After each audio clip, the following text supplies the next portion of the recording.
All right, today on Deep Thoughts, we're going to talk about tribalism. Now, last year I made an essay about tribalism.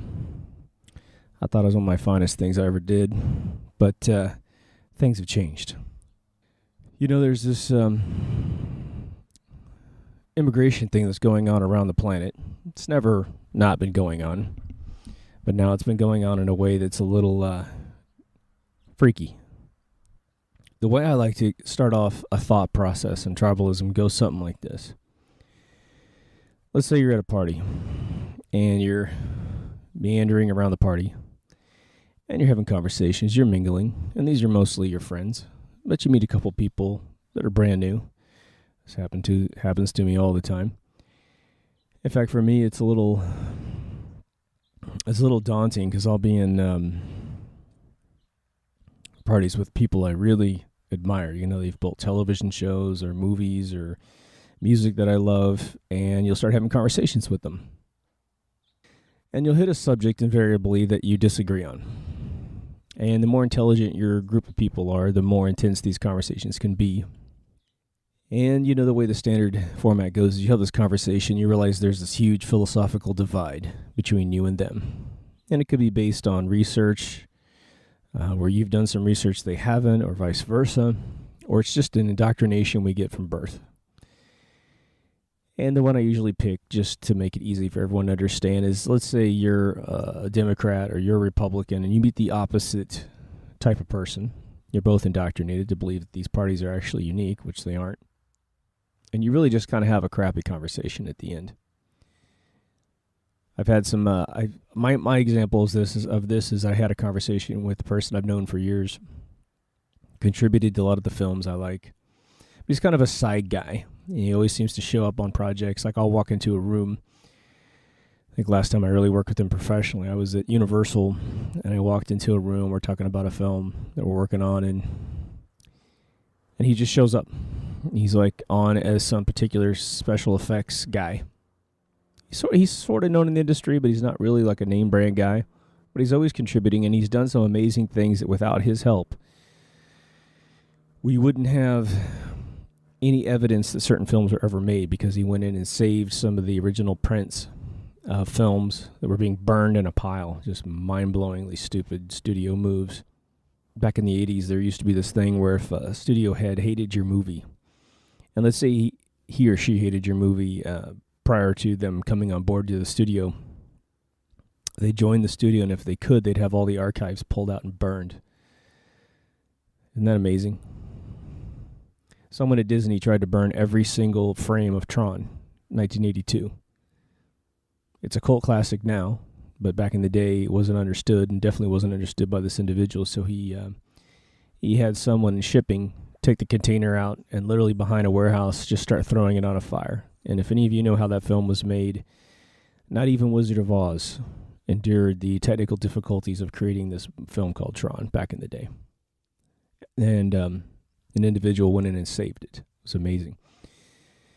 God bless him. And he and I got in a conversation about global warming way back in probably into 2006 or early 2007. Some of us were hip to Al Gore's involvement in servicing carbon credits, and he was really hip. He hadn't done any research on global warming at all, didn't know any of the statistics on it, and was really gung-ho for it, probably is to this day. But he and I went from, I guess, fairly cordial friends to sort of nodding at each other every time we see each other at future engagements. I'm not sure I've ever had a conversation with him since, which is more of his thing than my thing, right? I've also seen him parade around people that I think he thinks makes him look intelligent. It's really weird. Hey, I brought a smart guy with me. But you're at a party and you're having a conversation with someone, and you find this divide between you, this tribalistic divide. And then what I'm talking about initially is sort of a mental tribalism. You know, I believe this, you believe that. And so in the party, you just sort of like nod your head, you divorce yourself from the guy or girl, and you move on with the party, and you have a good time. But in the end, you're kind of like, man, I don't have a conversation with that person anymore. Our tribes are different. And then you're driving home from the party late at night, and let's say that you happen onto a car accident, and it's fresh. It's brand new. You're not even sure what happened. At least 2 cars are involved. Parts of cars are everywhere. And you see some people maybe lying down, dealing with the impact. Maybe they're thrown out of the vehicle. Maybe they're just getting out of the vehicle and laying down to try and recover. And you get out of your car. And you don't know anything about anyone in this accident. And you rush up. And immediately, if you're a normal human being, your goal is to help anyone you possibly can. Make sure anyone who's in critical condition stops their bleeding, doesn't go to sleep due to a concussion or something, and you're helping. But the first person you went up to is that person that you had in the party that pissed you off, that doesn't believe what you believe, that you had this divide with. But all of a sudden, your humanity supersedes the moment. No longer does it matter what they believe inside their head. You realize that they're a tender human being just like every one of us, and they deserve life. And so you administer help and you try to help them out. But in the social context of the party, you're ready to never talk to them again. And I've never had this happen to me, but I think you can all get behind that analogy of we have these tribal divides that convince us that we shouldn't communicate with each other or that they're different than us. And obviously, through the attrition of time, we will reach a point where probably our belief systems solidify, our choices will solidify and be reduced, either by natural attrition or by political or repressionistic techniques, or maybe we just get sifted out to the point where the average belief system just starts to coalesce. The 2 different sides sort of vibrate together until they make one belief system. Now, I think a system without choice would be bad, so I'm not suggesting that's a good thing. But right now, we are having our tribalism tested on a level that's frightening, to be honest. So before I go into the very specifics of immigration, which I will get to, and I've talked about it in other episodes, so there's going to be a bit of a conceptual repeat, but I think in the end, with the context of tribalism behind the conversation, my goal is to make sure that we understand what we're dealing with when we deal with our tribalism, so that if we ever do express an opinion or take an action against the averaging process, that we know what we're doing. But let's go way, way back. Let's go way, way back to the beginning of man, and let's just do some logical thinking here. We have tribalism built into us from several different angles. And it's hard to say exactly when caveman would have divided up into these tribes. But I think it's safe to say that if you just for the sake of argument, okay, let's go with standard evolution, not creationism. Because I think with creationism, it starts to become really confusing why God would make all these different pigments in our skins, that we would have these problems with each other just on sheer appearance, let alone social norms and cultural preferences, right? I think the first low-hanging fruit part of a man's history is that we ended up living in different parts of the world with different climates. And those climates, I think, through epigenetics, seriously affected how we look as individuals. Some of us have light skin, some of us have dark skin, some of us have everything in between. And I think that we end up feeling familiar with our own kind just out of sheer comfort. It's a pattern that feels normal, quote unquote, to our belief system, right? And so that's just sort of a fundamental tribalism, but maybe it's more, at that point, it was more primitive, but it didn't result in actions in much of a way. So I feel like the next step up is survival. A tribe coincidentally had a look as they formed their cities, or sorry, I should say probably their towns, maybe even their villages first, then their towns, then their cities. And we just get used to what we look like. And of course, in order for us to survive, we need food, water, and shelter. We need to procreate. And I think through millions of years of evolution, and I'm not sure what the intervals are they tens of thousands of years that we ended up before we actually were forced proximity-wise on the earth to actually meet anyone that was different than us. I don't know that information. I'm not sure anybody does, and I certainly haven't read any timetable that was related on when whites popped out of mankind, blacks popped out of mankind, all these different races, right? But before we get into mixing races and confronting different races, we had a tribalism within our own races, most likely. A bunch of whites in Europe, a bunch of blacks in Africa, and a bunch of olive-skinned people in the Middle Eastern regions, right? And of course, our Asian brothers and sisters way off to the east. And we realized that we needed the tribe to survive easily. Otherwise, one individual had to kill their prey to eat. They had to fetch their water, make sure it was sterilized, I should say. The shelters had to be built. And each individual tribe had their own knowledge base that allowed them to either exist or not exist. Now, for those that don't exist, we don't really need to talk about them. They didn't make it. It's probably safe to say that some of the first settlers that from Europe that actually met the folks in North America, and especially South America, they did pictures. They drew pictures of humans that were really, really different. And considering that the individuals who were sketching what they looked like definitely had the capability of sketching anything that they could see within reason, it's very interesting to note some of the races that they found. You know, there's races that looked really different. It's very interesting. And it must have been a little frightening for people who had never seen anything different than themselves. But before they ventured out, you're in your village. And if you behaved well, I'm sure things went well for you and you were considered a contributor. Doesn't mean you didn't have tensions with other people in the tribe. Especially as it comes to procreating. We can watch animals all the time who live in these harems. You know, lions live in harems, monkeys and apes live in harems, where they have one predominant male that has sex with all the females, and if he finds any offspring that don't seem to be related to him, I'm not sure how the animals figured this out, but they always do.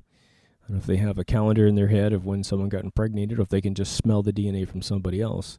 But they'll kill all of the children that aren't theirs. Even cats do it. It's really strange, right? Growing up in the Midwest, there was always a story every few years about the cat that killed all of the kittens from a different litter from some other cat. It's really phenomenal how this is inbred in us, right?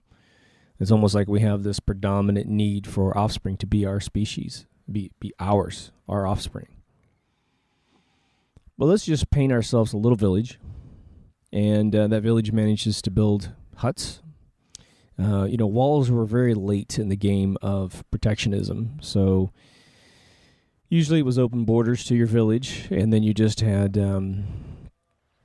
your group that woke up every day. You had guards that stood night guard once you weren't attacked or infiltrated by even animals, let alone other humans.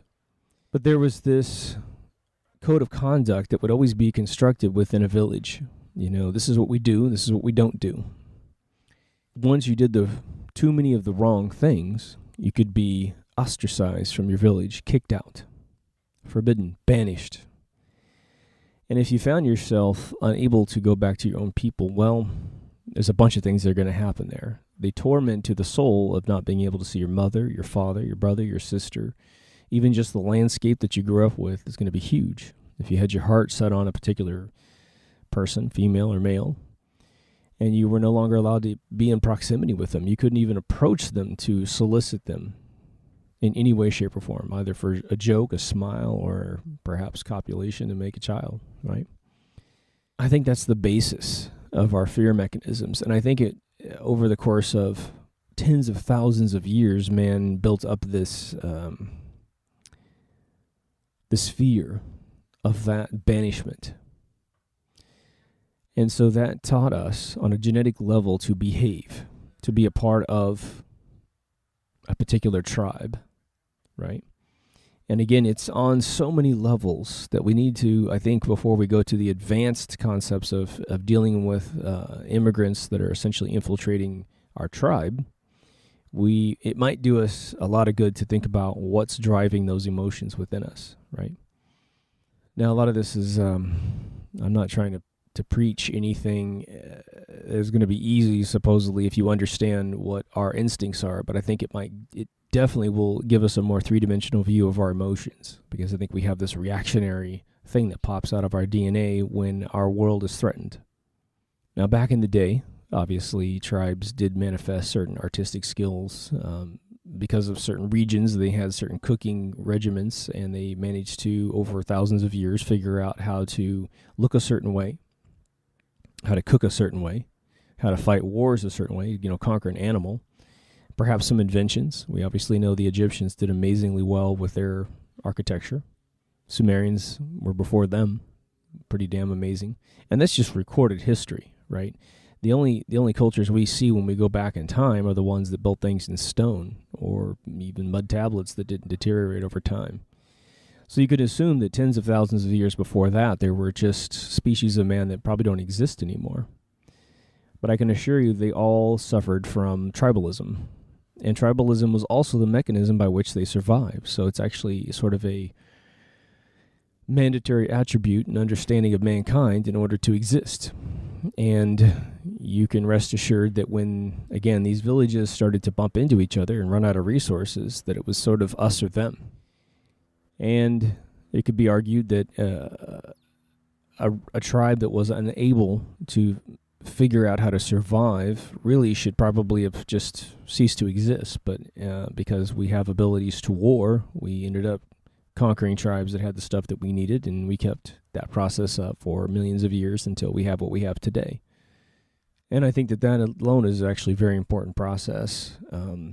That, if you go back to the most basic form of evolution, the survival of the fittest sort of is the way that we exist today.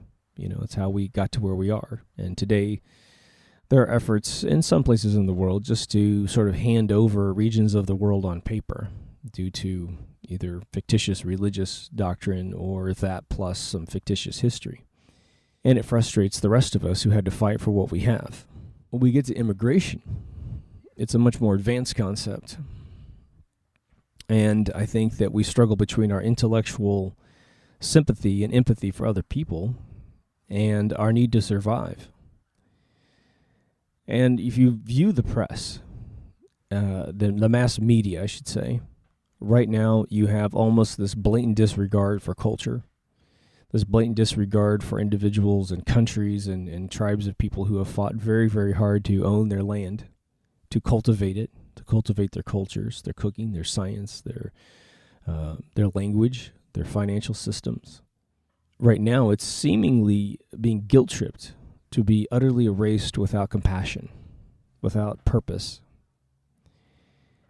And I think that most of us in the private conversations on social media, and maybe alternate media is a good source, we're all talking about it. But we're sort of taken off guard by the immigration push from the Middle East into Europe. Now, America has been dealing with immigration from the South for as long as this country has existed. And again, I'm not trying to cast dispersions on sort of natural curiosity, natural migration from one land to another. But I think a lot of us worry that there's something going on. And I don't want to get tremendously off into the politics of the immigration and who's doing it and pushing things around. And these people are bad because they're not taking any immigrants. And these are poor folks that have to take them on no matter what. But it's going to be a huge issue as far as we could tell, unless it boils off like the fake Ebola scare that we had. It's going to be an issue in our immediate. It's an issue right now that's huge, and I think it's going to be an issue for quite some time until we rein in what's going on. But while we're doing it, I think it might be interesting to be able to make the most articulated points about the situation, because I think we're all coming at it from almost this broad stroke. We don't want this to occur. And I think that we're losing the argument in a lot of sectors in the world because our arguments are fairly primitive. So I want to up the game. I want us to have on the tip of our tongue that which is most important to us as a human culture, because the world is not overpopulated in most regions of the world. Now, some are overpopulated for the amount of real estate that these countries possess and the amount of individuals that are procreating on a daily basis. And we always talk about China and India as probably the first big two. Those are two countries that need to do something to curb their offspring. They need to find different ways to make money, different ways to survive, in such a way that they don't need to have 5 to 20 children in order to survive. Because back in the day, even in the Midwest in America in the 1800s, families in Kansas had 20 kids, quite literally. And you see these, these old photographs from the 1800s in America where these settling families had tons of kids. And the reason why they had tons of kids is they needed the children to create almost their own little tribe, because there were so many jobs to exist that for one family to go get water, to go get something to eat, either it be agricultural food or animal food, they needed someone in the family to take that on. And typically men were very, very necessary to do all the strong work, and females were, very necessary to create the social, almost emotional needs of the family as well. So there was a time when that made sense, and most first world countries, I'm going to say all first world countries, without a doubt, have sort of evolved past that point. We have technology now that makes it such that a family can have one child and be just fine. But we have these third world countries that are still stuck in the past. We don't get to see most of China. China's a massive country. And again, I'm going to say 5/6 of that country, all right, is fully agricultural based, still having families with large numbers. And it's still culturally one of these things that the bravado of a man is attached to how many offsprings he can have. Like just having women pregnant constantly makes them feel good. And I think it's that, I think that's driven by the fact that when man has nothing else to value himself by, and I'm going to use the men specifically because we're the ones that are impregnating women, you tend to go out and get everybody pregnant. And just as a footnote about population explosion, a lot of countries victimize the women. So China will take a woman that's pregnant and punish her for getting pregnant and abort the child because, she's the bad one that's having all the children because she has a womb. In computer simulations, and especially in video games that have actually had, village simulations, population simulations, in almost every single case, you have, it's the boys, because the boys can always impregnate someone. So a woman can only be pregnant once every, 12 months, really, 11 if you push it. But the men can constantly impregnate women. A man can impregnate a woman as many times as he can climax in a single day, as long as he can catch a woman when she's ovulating, right? So men are actually the problem why population explosion occurs, not women. If they would just keep more females and less males, you might actually have a reduction in population, not an increase. But immigration is a very, very interesting thing because it hits us on all kinds of levels, right? We have political concerns about immigration, and we have cultural deterioration due to immigration. But what they always tend to do is they tend to go back to the suffering algorithm of the human being that's trying to migrate and try to guilt trip us to a point where we disengage our tribalism, essentially erode everything that we fought for over time. And there's a lot of repercussions with that as well. Now, you've heard me talk many times on the show about when I did my immigration thing, especially about the European Union episode on Deep Thoughts here. We had a situation where we talked about sort of the fortitude of an individual who is going to migrate. Now, I've seen some videos since I did that on the internet, which I thought was very interesting. There's this Jonathan Pye. I think he's a fake reporter, and people blow him off because he's fake. But if you just listen to him, he's doing these satire takes on the press. So he pretends to be on camera. He pretends to be a news reporter with an earpiece, and he's somewhere in Britain doing some type of coverage, and then he does the official news, and then he stops and he says, "This is crap, what am I even saying?" And then he gives the real news. He actually gives this lucid take on what he's been reporting on, and then he gets in trouble, and it's sort of his formula. But it's brilliant because he's really actually saying what the press won't say. Now, before I move away from the press to get into the actual serious issues, let's just be very clear. Your press is entirely controlled by a group of folks that are controlling you. So the mass media is, in particular, I think, entirely useless to mankind at this point. Anyone who's working for a news organization, minus maybe some really tiny news organizations where you still have journalists or independent journalists that actually travel the world and actually research things and document things, and then push them through apparatus that aren't mass media, because mass media will essentially say, you can't report that. Editors and CEOs of these news organizations all attend the meetings that actually are part of some global agenda. And so if you've ever worked for a newspaper, you have two choices, essentially. You run in the front room and you talk to the head editor and you say, they ask you what you're going to be reporting on. And if you don't have an idea, they'll give you an idea. If you run off on your own and do some guerrilla research on something and you bring it into your editor and say, I've got this incredible story. I'm going to bust the Koch brothers, ... I'm going to bust Walmart being exempt from Obamacare and pushing everyone to welfare. And your editor says, well, we take a lot of advertising dollars from them. And I went to this Bilderberg meeting and they said, we're not allowed to say anything bad against that particular agenda. They'll just shut you down. And so they're unable to bring you what's really going on in the world, which is why, just like television in general, we always suggest you turn off the television. And if nothing else, just watch your favorite program that's fictional, at least you know it's fictional, and cease ingesting Fox News, CNN. They're all the same thing, right? Again, Associated Press was bought by Reuters, and so at that point in 2004, absolutely everything reported around the world is cleansed and prepared for you at the top level. And, those who try to control the world, the way they do it is that they reduce the amount of control points necessary to control the world. That's why, when Big was Hearst back in the turn of the 20th century, he essentially bought up all the major newspapers in America. Well, Hearst served the bankers of Europe. And so he was willing to censor everything, which is how we got 16th Amendment and those kind of things, because they essentially tell you things that aren't true. And it affects the tribe. It affects the evolution of the tribe. Now, back in the day, we used to have villages, and they were in proximity to other villages, and I think in most cases they probably got along. And then it got to the point where someone wanted your land, they wanted your stuff, and you actually had to fight a war. And at least back in the day, we knew what somebody wanted from us, and they fought sort of face to face, right? We want your stuff. Well, we don't want you to have our stuff. One group's just trying to defend what they have, and the other one keeps building up alliances with folks until they can overrun you. And so you have to build up alliances on your end to protect yourself. One group just wants to keep what they have, and the other one wants to take more constantly.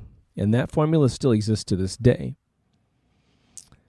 I think you'll find when, 100 years from now, the history of America will go something like the following.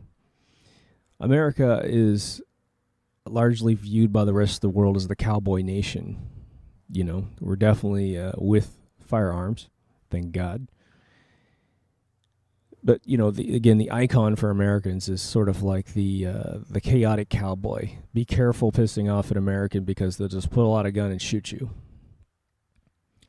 And I think what you'll realize, I always like to use Thor's hammer as an analogy for America. America is the big giant metal slab at the end of this amazing club. And the handle goes back to the world banks. The world banks, which are controlled by a consortium of different races and different tribes, have essentially come together to say, well, we need things to happen in the world to benefit us. But we're not Americans, but they are. And look how silly they are with their religions. Easily manipulated, easily told who's good and who's bad, easily manipulated by fear. They're uneducated, they're naive, they're gullible, they believe in a bunch of hocus pocus, so it's not hard to bring them back to more hocus pocus around the world. We have them strung out on religions that are completely fictitious, and we can introduce more fiction from other religions to either make them scared or make them ally with individuals. Typically, if our religion connects to someone else's religion in our fictitious story, right, we're willing to support the pre-religion to our religion. It's nuts. What really matters is how we behave. And there are definite problems with the differences of how humans behave. First world countries are the fortunate ones. We're the ones that, for whatever reason, went through a lot of these primitive steps and crawled out of the caves, crawled out of these repressive lack of human rights. And we've essentially touched the sky with American freedom when it was created, and we've had it taken away from us by the tribes of Europe. And again, not the individuals in Europe, but the bankers that live over there. And they're now taking it away from the Europeans, which I think is very, very interesting, which is why I'm making this episode, because I think that the understanding of tribalism, whether or not we put a word on it, is going to be soaring in everyone's consciousness. I think it's already occurred. It's no news to you guys, right? But I think that, as we covered in Magna Carta, our major concern is to say, look, I just want to live. The end game of a tribe is I just want to live. If you're an empathetic, sympathetic person, then you want to actually make sure that your tribe benefits. And really, you don't even care if it's your tribe. You just want anyone who's a good person to receive help from you, benefits from you. But anyone who doesn't want to, anyone who gets greed in their heart, wants to get something for nothing. For whatever reason, they don't have any value system within their own tribe, and they need to get it from somebody else. Maybe they have visions of grandeur of making their tribe bigger and bigger and bigger. And so in order to do so, they realize that there's physical, geographical real estate limitations, right? So if you only own a tiny piece of land, then you're going to need to take more land from other people in order to build housing and procreate and maintain your tribe. And it's not a mystery to anyone that's the fear systems built in us that make us believe that coexisting with other tribes is not going to work. And in most cases, there's about, we always say first world and third world. I don't know who the hell the second world is, right? But first world has done an amazing job in 2015 with all the millions of years of man existing beforehand to sort of come up with a generalized belief system of freedom and rights.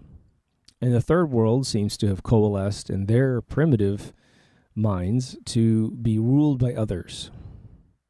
We watch news stories come out of China where, people are picked up in the middle of the night just simply for filing a complaint against their officials. In China, it's actually permitted by law to file a grievance, to file a complaint against someone in government if you've suffered some injustice. But we know how China works. China preaches rights to their people, but gives none to their people. It's just the way it is. And there's places all around the world that do the exact same thing. The other tribal line that seems to be really affecting us at this point is just pure access to education and information. Kids are raised all around the world to be very chauvinistic towards women. And women are raised very intensely around the world, in these third world countries especially, to accept that. And we know for a fact that the first world countries that exist today used to have that as well. In America, women had to fight for the right to vote, to contribute to the overall opinion of society.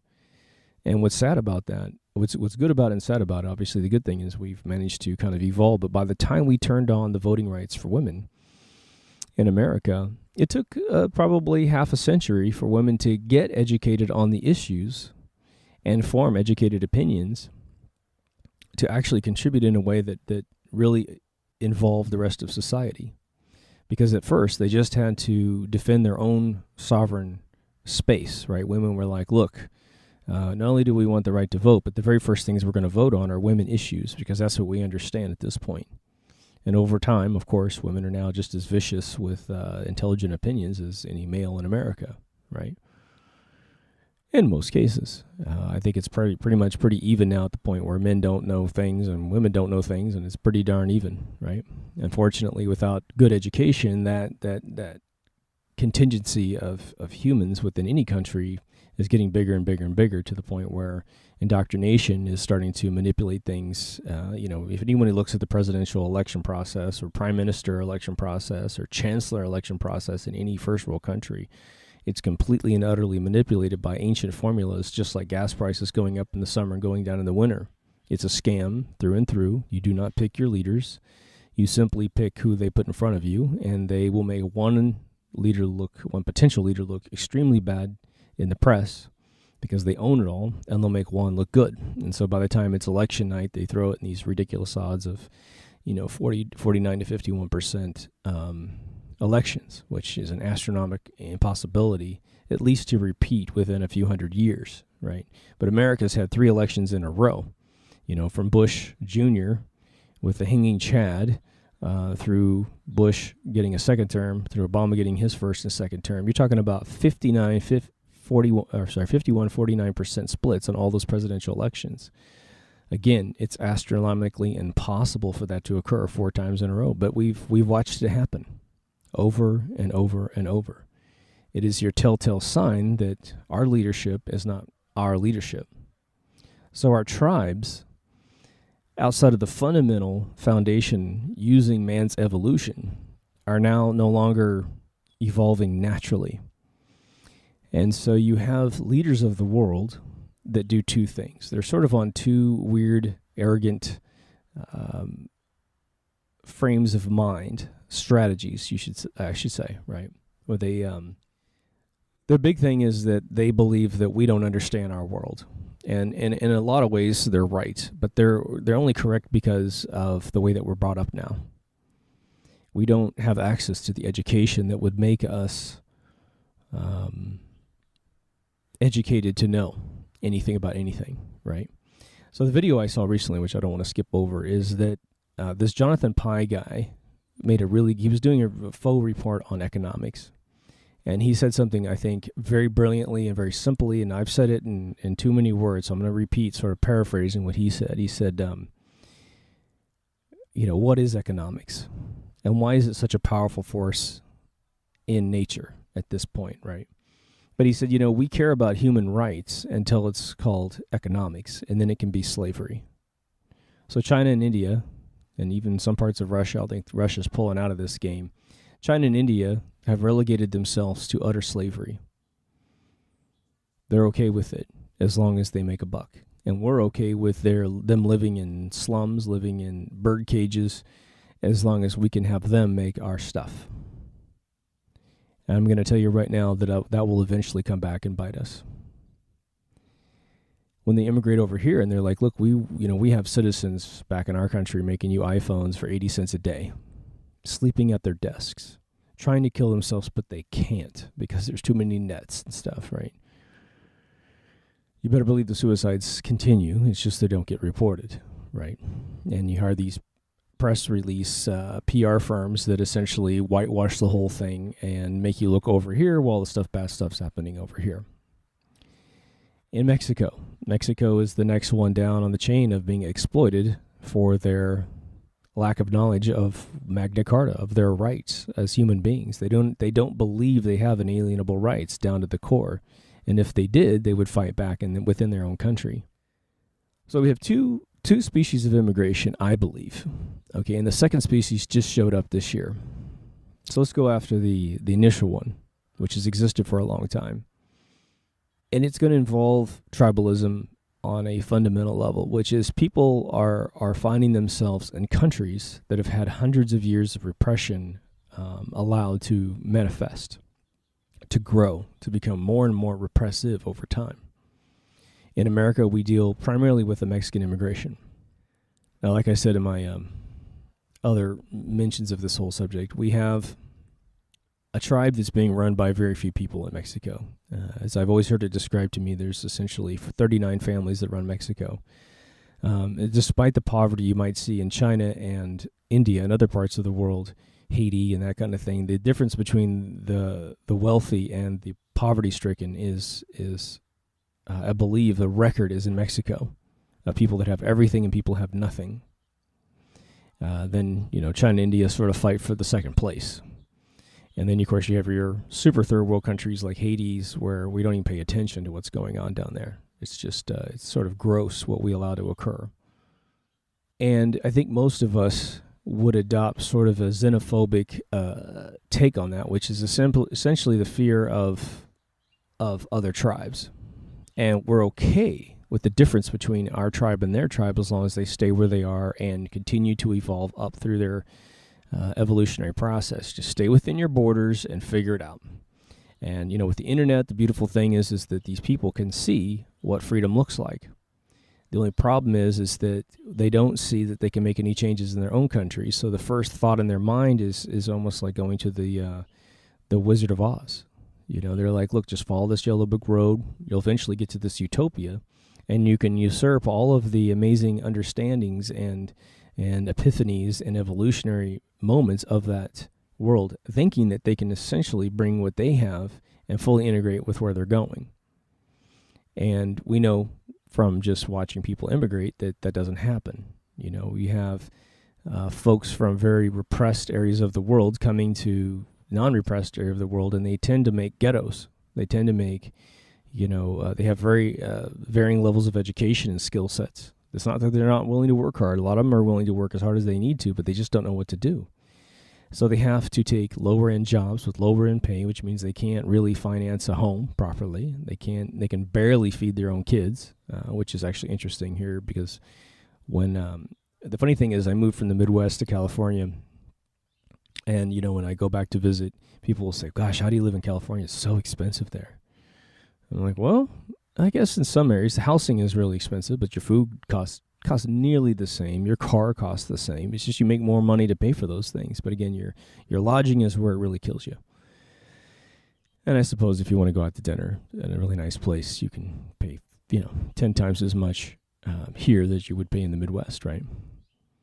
But at the same time that my friends from the Midwest are angsting over the possibility of living in a better place with more opportunity, I'm sitting around, immigrants that came in with no knowledge whatsoever. They're not legal to be in the country, and they're making it work.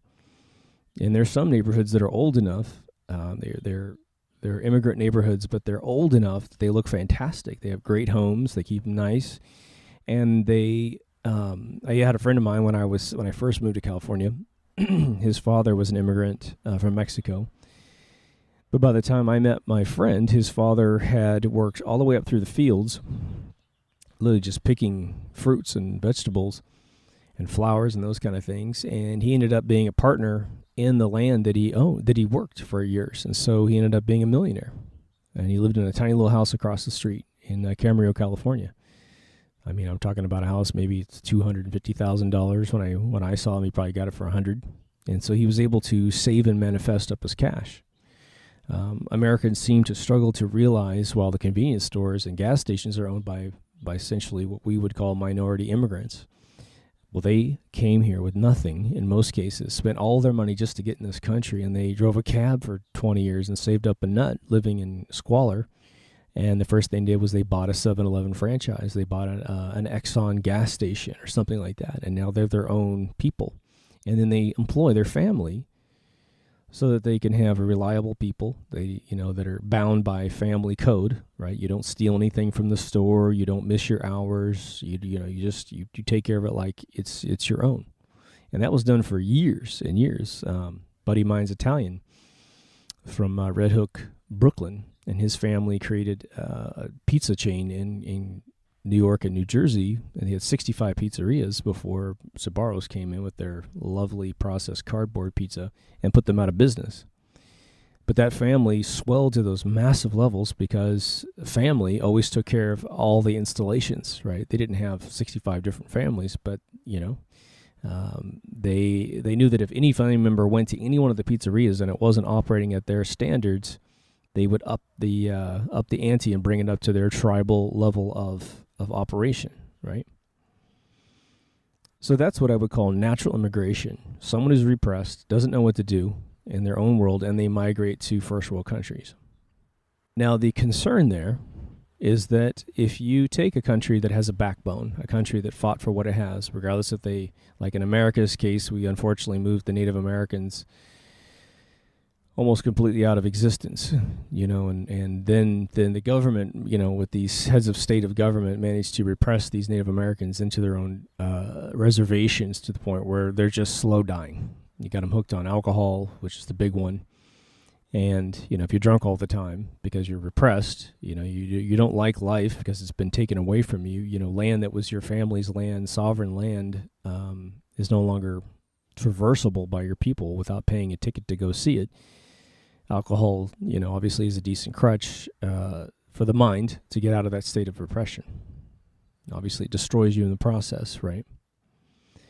But if you take a group of folks that are unwilling to fight for freedom and you move them into an area where they've already fought for freedom, then essentially the backbone and the fortification of that culture, of that world, is being threatened. It would be like me taking a disc out of your back and putting a sponge in its place, right? Hard bone and reinforced, insulated by cartilage, is now going to be mushy and useless to you. And eventually, by replacing one vertebrae at a time, your culture and your country collapses.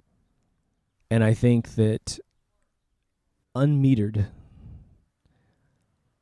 unsanctioned, that utopia, that Wizard of Oz, that Oz city will crumble, because you're basically taking out all the bricks and all the mortar that builds up that city, and you're replacing it with something that's weak. But this is allowed to occur because of what Jonathan Pye said. As long as you can flip it for spending, economics, consumption, and flip it to be the priority, then we can exploit these individuals and cause this repression. So I'm going to say right here and right now, something you already know, but it probably hasn't been said very clearly. I haven't heard it said this clearly, so let me just say it. America is completely and utterly responsible for all the immigration that's occurring in our region of the world, which would be our Mexican immigrants coming up from the south, because we won't send troops down there to remove those families that are repressing those individuals. All the while we preach all of this spreading of democracy to the Middle East, right? We use China like utter slave labor to have products built and brought into America, and India is the next brand that we do.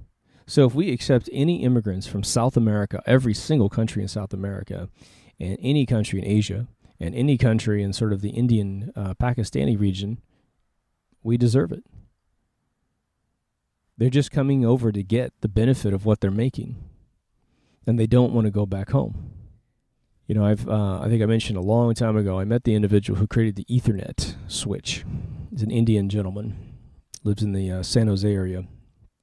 I just through some business dealings of my own, I was doing some consulting for his company, and I sat down and talked with him because he was, for the very first time, trying to supplement his development requirements in his company, because they're creating all kinds of wild stuff by using Indian labor. And this individual from India would visit because he had the money to. He didn't have to work, really. He would go to India to visit his family for about 45 days a year and live over there. I sat down and talked to him. He's a super duper soft-spoken guy. And he said, it's not working out. I said, what do you mean? He goes, well, I'm being had by my own people. And he goes, I'm really upset about it. And if you haven't dealt with this, it goes something like this. People don't hire Americans because they have to pay a living wage to Americans. And again, you can hire folks in Tennessee and Kentucky and these southern states, and they don't have a real high cost of living. So if you want cheap labor in America, you can always find it. You can build factories in these areas, and they love it because the amount of money that they make allows them to pay their full mortgage. They still have single income households in those regions. And so no one has to suffer, and we can work within our own tribe. But this guy was allured by the idea that he could pay 1/4 the price for the labor. And of course, anytime you're dealing in business, there's something I've never heard repeated, but I'll give you this little this little catchphrase for you. It's the battle of the promises. When you're doing business, if someone is uneducated about the labor force that they are required to solicit to get their product created, they simply listen to all the promises, and whoever comes up with the cheapest price, they tend to think, well, gosh, why would I pay more? They're saying everything the other group is saying that costs more. What this guy found out was that they took 4 times the amount of time to create anything at 1/4 the price, and they never quite finished it. They never quite polished it. And they realized that the proximity of India to America was so great that they thought, well, go ahead and try to sue us. It'll cost you more to sue us than it will be to just continually pay us more until we get it basically accepted. And the amount of people I've worked with here in the Hollywood region, both in music and film, that have suffered greatly from trusting that formula is sort of absolute. Almost every big, even medium to big company has a history of something that went wrong. I was actually taken by a company in South America Huge company. They were doing massive work for Electronic Arts, and they solicited me for some work. And I think we gave them $60,000 to build a game for us, and they never worked on our game more than maybe 3 weeks. And they just kept switching us down in grade of programmer. So they did what we call the bait and switch. They had a really intelligent person talk to us and negotiate and guarantee us things, but that individual never worked on the product. And they didn't assign someone to our product for weeks and weeks, but of course they kept reporting that things were getting done. And through code repository check-ins, we were able to realize that nothing was getting finished. When we finally said, look, the contract has milestones. You don't get paid unless you finish the milestone. Of course, I had a partner that was utterly impressionable and ignorant, and he just kept asking for checks from our accounts receivable and paying these individuals without actually guaranteeing anything was getting complete. In the end, we lost $60,000.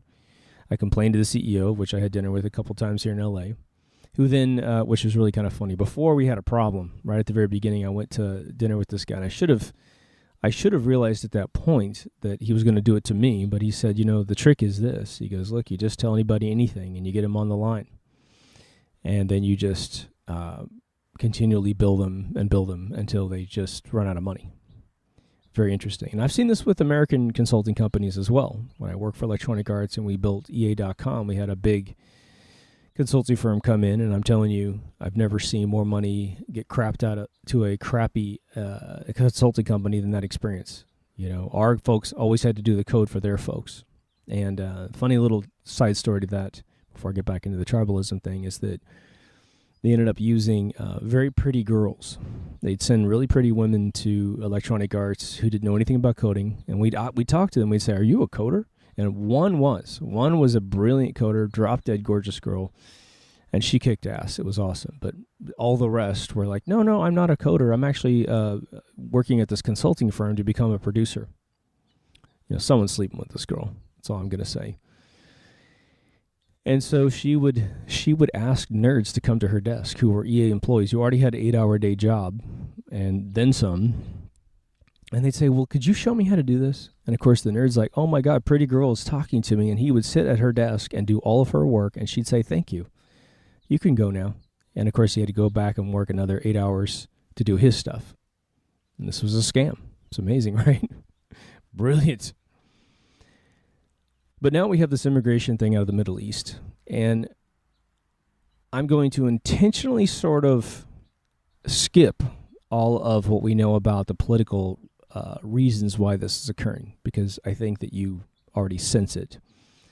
But my reason for mentioning it is so we can better understand how to talk about it, because I have a bunch of European folks that watch the show, and I think everyone's struggling to figure out what they really feel inside, and to put into words what they're concerned about. And so they get on these, they get caught where you have someone on a subway and they've just had enough and they simply can't put it into words, and so they explode and they turn into these racial slurring machines, And I think if you were to talk to Richard Pryor, he'd probably just smile and go, well, of course they're blowing up. They don't have me in the world to help them figure out how to ease things between the two cultures, And that was before the immigration push, the big one, where we have these columns of individuals coming in by the hundreds of thousands right now. Yesterday, it was all over the press, these aerial photographs of these fields, and it's just incalculable amount of people walking just infinitely from the Middle East to Europe. And now, this is where we get into tribalism, and my old, if you haven't seen my deep thoughts on Dagger of Goodwill, now would be a good time to see it, because I think it deals with the immigration thing as well. But Europe has always prized themselves, at least from our view from America, when we travel over there, of being far more cultured than we are in terms of the sympathetic needs of man. And I would say that prior to this century, the 21st century, they've been able to succeed at that in great numbers. And what do I mean by that? When I worked in the 90s for a company that was centered in Sussex, England, the company essentially had you come to work around 8 or 9 in the morning. You had a company car.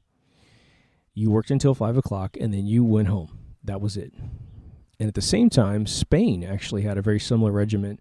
But instead of just that, they had a real huge lunch break in the middle of the day. And they simply worked less hours, and they got everything done they needed to get done. Go to those countries, you won't see any void in their accomplishments. So with working less, they were able to make themselves utterly indispensable in American history for their accomplishments. But then America started getting into this super aggressive mode, especially with the internet boom. Everybody was sort of excited about what we were doing. And we worked all these crazy hours. And I remember the British company that I worked for, which again was founded and centered in Sussex, England. We had the American equivalent headquarters in Foster City, California, up in the Bay Area. And we were working all these hours. And so what ended up occurring was that we would constantly try to contact our UK individuals. And again, they're on a whole other time zone, 8 hours ahead. But they realized we were working a lot more hours. And when the CEO, who was centered here, because their CEO actually passed away of cancer, I think, really quickly in the 80s. Really unfortunate situation. The CEO, the board of directors essentially chose an American CEO because I don't exactly know why, but I know what ended up occurring. He started saying to the employees, I need you to work more over there. This 8 to 5 thing is not working out at all. Now, consequently, the British people were getting paid far less than we were per capita because of the subsidizing that was going on by the company. By you being given a company car, they simply took that out of your salary. And so, for instance, I was probably 24 by the time I came back to the company, and my salary was in the $80,000 range, about 95. But the average master coder over there was maybe making $45,000 to $65,000 American before it translated into pounds over there. And I was so confused. They would fly over here and talk to me. And it's not like they knew my salary when they came over. I don't think they did. But I just saw that they weren't getting essentially what I was getting for the same work, if not more, because they were sort of the inventors and I was the glorified product creator. So they'd create a language that talked databases, and I would create the products that would lure people to buying our product or prove to them that you could do these certain things with our product, that sort of thing. So we affected the tribe over there by our standards over here. And you might say, well, maybe that was something that needed to happen. I actually think it wasn't. I think that we've actually impacted greatly the quality of life in America in our tribe because we simply said, you need to work more. The bankers in the 70s convinced us to go, the women's lib movement, which sounds good on paper, right? Giving people rights is great.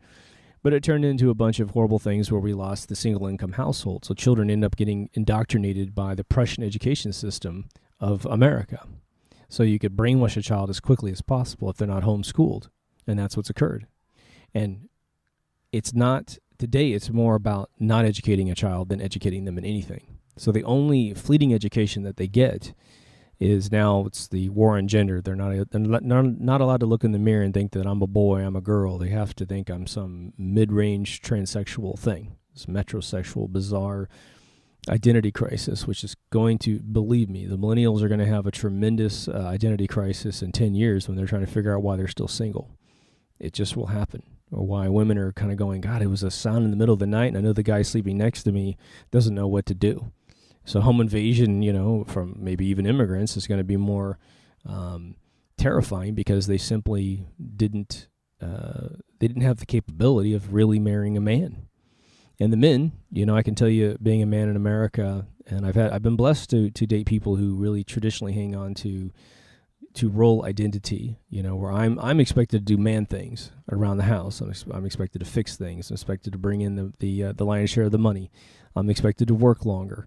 And that's just something that a man sort of doesn't complain about because it identifies us. It's our rite of passage to be considered a man. I always say being a man's a hell of a thing. It's not just your genetic gender, it's your role in society.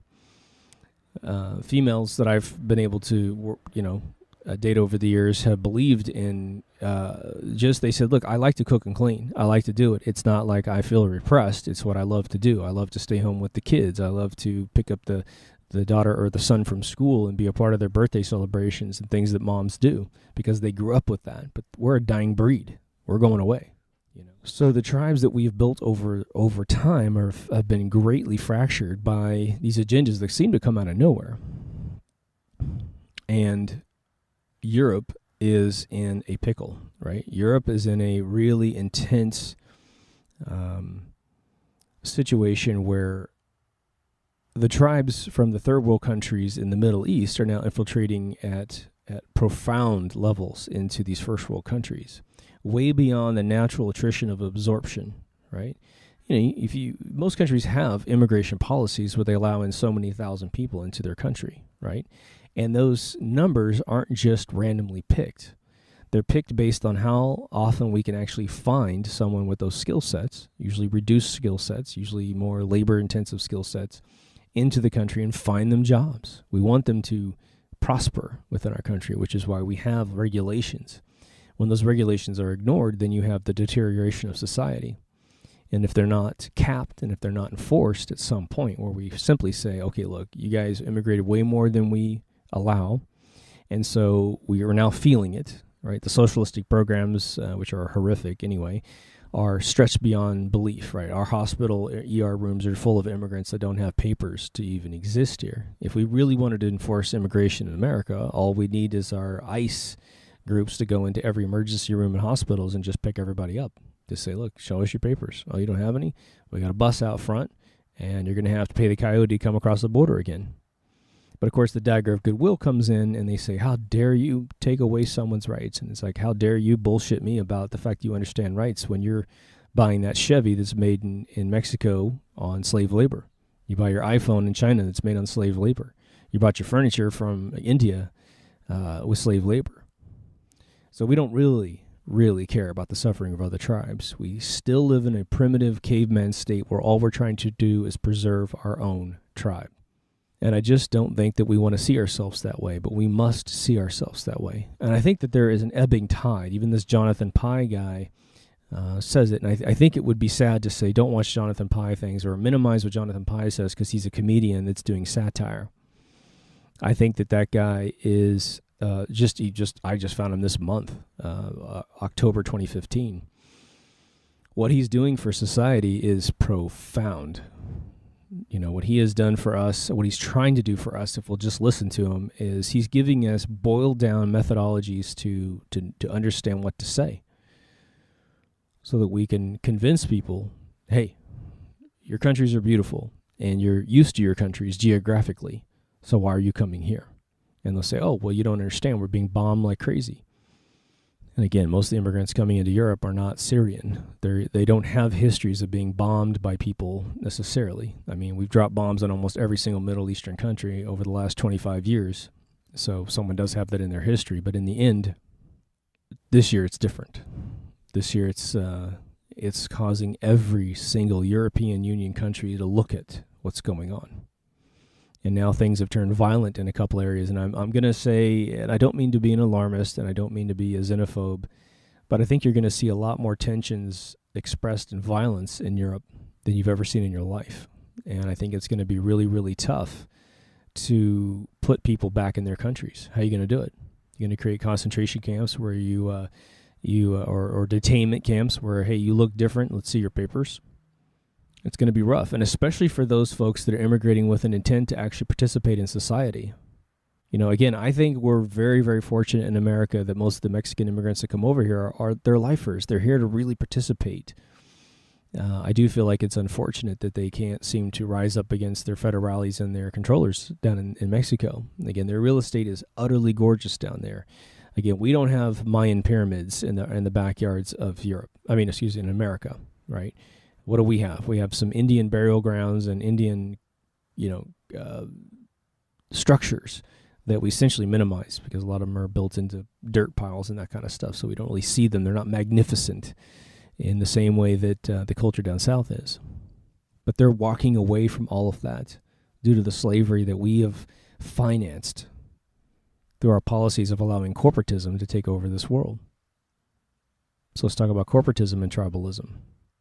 How many times have you talked to someone about your cell phone brand choice, and you end up getting in this sort of pissing contest with someone that an iPhone's worse than an Android, Android's better than an iPhone, Microsoft Windows is better than OS 10, Chevys are better than Fords, better than Toyotas, Harley Davidsons versus rice burners. Nikes versus Converse. We are now stuck in an extra layer of corporatism, tribalism. And because we support these organizations, and we call them fanboys, right? There's all of these fanboys all over the internet. Anytime you try to say something lucid about a company, the fanboys swoop in. A lot of them are PR agencies and individuals that have been hired to squash any sort of dissent. But you'll find plenty of normal human beings that are not on a payroll that want to believe that their choices are the only good choice that you could have possibly had. And, being a developer myself for my entire lifetime,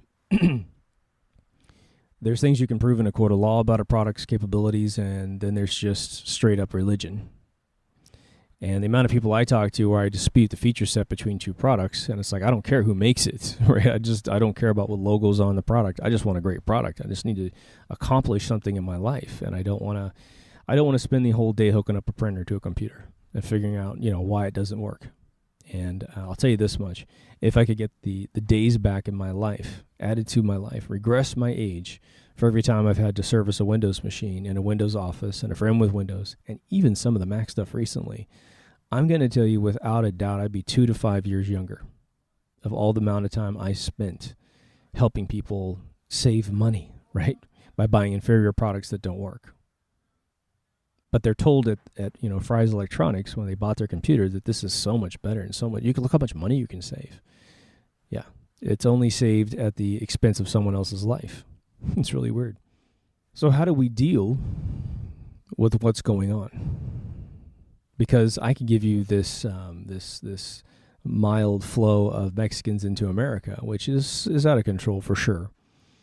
But in the end, you could probably say, well, they're integrating. They really do good work, and they are coming up with massive hand skills, right? I mean, the amount of furniture and homes that are built here is credible. And now, again, the polish isn't quite what it would normally be if you'd used a native residents, regardless of where they originated from.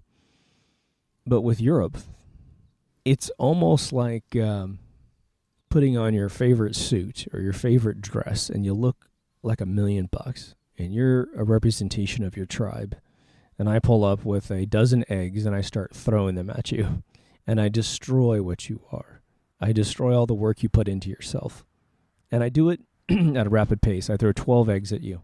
And every single one hits you in a new place, utterly destroying what you look like and what you are and the choices that your tribe has built up to that point.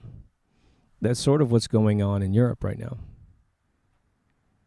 And I think that velocity of change is really impacting our ability to deal with anything in a rational manner. When 9/11 occurred, you had everyone in hysterics in America. And I think I said a long time on a show with Kyle that I fell for it completely. I fell for why it happened and who did it and all that kind of stuff. And I shamefully have to admit to you that I fell right into that, nuke them, turn them into glass, whole thing. It was all the Middle Eastern people and just send our boys over and wipe them out. I was completely like that. And we had a guy in our neighborhood that drove a big pickup truck, and he had 2 giant American flags. This is within days of 9/11, maybe even the next day. And he had 2 big giant American flags. In fact, maybe one was Rebel and one was American flag. But he painted a sign and stuck it to the front of his truck that said, "Nuke 'em." And a guy lived a block from my house, and then I moved a block down the street, even closer to the guy. And I remember seeing it every day for weeks and weeks and months, and I'm ashamed to tell you that I was like, you go, brother.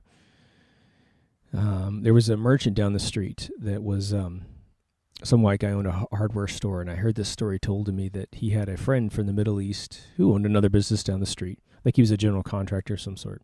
So he always had to come in to get stuff from this guy, and I guess unfortunately, he walked in the front of the store, and he had, all these white folks are talking to each other, just mourning over what just happened. And this guy thought it was appropriate to say, "We got you this time." The Arab guy believed the story of 9/11 and walked in and threw it in the face of the white guy. And the guy threw him out of his place and told him never to come back. He got ejected from that little tribe. And that's 2 individuals being indoctrinated completely separate ways. The Middle Eastern guy, I can only assume, was tired of seeing, 10 years of us pounding the Middle East And so he's like, look, we shot back this time. And even maybe in his brain, he's like, you guys have killed millions of people in the Middle East, and we killed 3,000. So you're still winning, but we got you this time. Nuts, right? If you watch this, you're probably American for the most of you. And again, what do I get? 50, 60 views on these things. We get a lot more traffic on our Facebook. We always preach freedom. And I think it's lost inside tribalism indoctrination, especially when we would go over to Europe and talk about having guns. You know, the amount of British friends of mine who are absolutely brilliant human beings, extremely empathetic human beings. I've got a rapper buddy of mine over there who's pretty famous, and an actor, comedian buddy of mine who's ultra well-known over there. And I've had these conversations with them when they were very tolerant of me, thank God. That's just it shows you how intellectually developed they are to be able to give me the patience to want a handgun or an assault rifle or something. But they would say, I just don't know why I would ever want one of those things. And I think in a perfect utopian world, I would agree with them as well. But as long as politicians are surrounded by bodyguards that have, Uzis under their suit jackets, and military that's just armed to the teeth and unceasingly increasing the firepower of pistols, of assault rifles, of sniper rifles, of tanks, of jets, of ships, Trident missiles. We want more yields from our atomic bombs constantly, right? If all the official stories are true.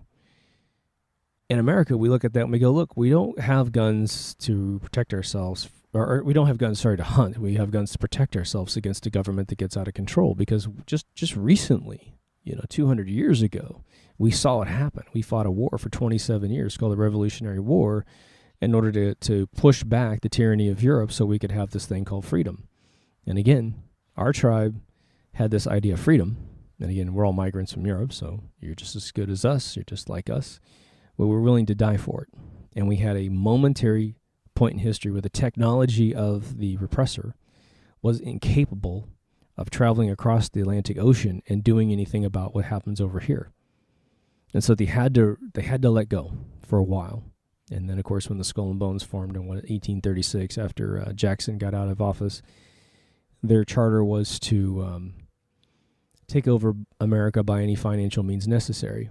And that's exactly what occurred. They won the war, but they did it in financial methods. Even Japan, at the end of the World War II, I believe their emperor and their generals were saying, look, you're going to win this round physically in the Pacific Rim, but we're going to come after you financially. And everyone blew it off until the Japanese products in the 70s started consuming most of the placeholders where people would buy only a Chevy, only a Ford, some American product. They were now saying Toyotas are the best product in the world. And you know what? Toyotas came over built way better than our cars. Better gas mileage, better retention and value. Even to this very day, the ugly-ass, boring Toyota Camry has the best retention value of any normal car. They won in that realm, and they worked their ass off to do it. And I think that's actually kind of interesting because it improved their methodology, improved their technology, their tribe upped their game. If you ever study the artist Murakami, just type it in the way it sounds, Murakami. He's a Japanese artist who does very interesting mix of imagery systems. He takes the evil, he's a big mushroom cloud guy. He creates all these crazy sculptures of mushroom clouds, but he's turned the mushroom cloud and he's overlaid it with cartoons. He has a mushroom cloud that looks a lot like Mickey Mouse. He has his own little Mickey Mouse character. It's kind of an evil-looking Mickey Mouse with razor teeth and crazy, offset eyes that are different sizes. And his mushroom clouds will actually have like baby cherubs hanging out of the cloud, like they died in the cloud, but he does this really kind of faux Hello Kitty sort of thing, super inlaid on top of nuclear bombs. And someone finally asked him, they said, what the hell is this? You guys never drop bombs on anybody. Why is it that you do this weird mixture of cute and evil? And he said, after the Japanese lost the war, we were very honorable people. And what ended up happening was because of the PR machine of America and Europe, which made Japan look horrible, right? Everybody was Japs, right? And because they wouldn't get out of the war before the bombs were dropped, we felt responsible as a society for the bombs being dropped on us, even though they may have had nothing to do with it. It's hard to keep track, right? But the bombs were dropped to hopefully, ward off 1.5 million dying in a ground war. It's the way it's always romanticized up. Some people have up to 20 million, 40 million people would have died if we had to take them over by a land invasion, right?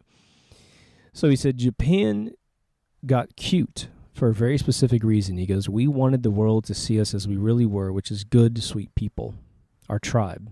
We weren't really evil people. Our emperors and generals were drunk on power, creating weird things like kamikaze pilots, telling people it was honorable through religion to drive a plane directly into the deck of a ship and kill themselves.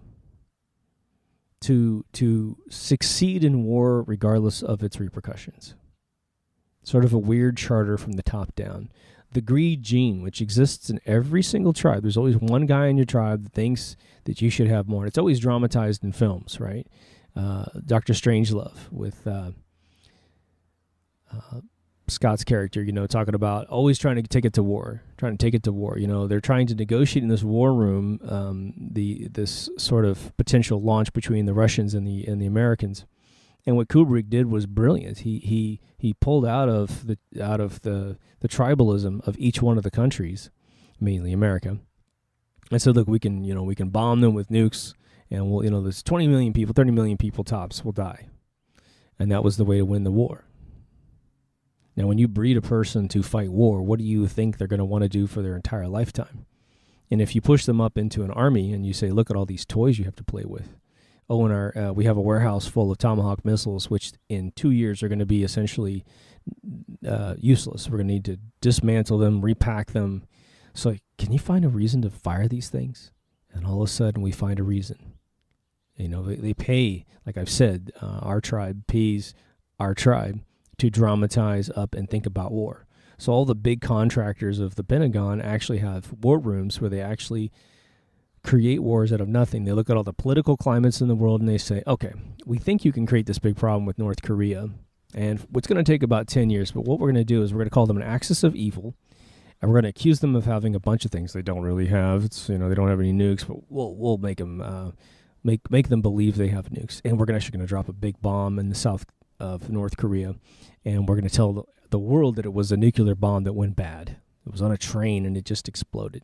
Just lunacy, craziness, right? There's no fallout. There's no evidence of any nuclear detonation of any kind, but most Americans will tell you that they believe that, one, Iran has nuclear weapons and South Korea has nuclear weapons.